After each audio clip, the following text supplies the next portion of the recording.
Now that we've set up our web page so it redirects back to the main page, we might want to display a success message letting the user know the record has been successfully deleted. To do this, we need to pass a variable back to the main page in our URL after the redirection. Call this variable message and set the value to delete. So this is on the del user.php page. In the header function, add the following to your URL. So we're going to go back to the delete.php page after the record has been deleted, and we're also sending a variable with the value equal to delete. Now in your delete.php page, we'll need to create an if statement. And it should look like this. You can put it directly above your SQL query.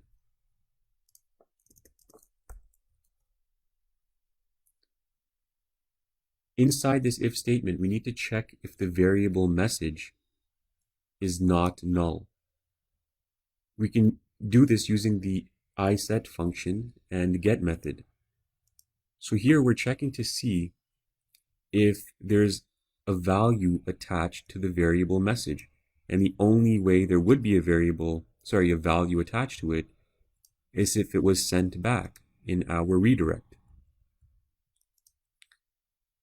So if the variable message is not null, the next thing we need to do is actually find out the value of the variable message. So create another if statement to check the value to see if it is equal to delete. So remember, we're sending the value back as a delete. If the value is delete, we're going to echo a success message. So record deleted. And that's it. Now we can go ahead and test our script. I'll go ahead and delete record with the ID 37. And we can see that the record was deleted and a success message is also visible.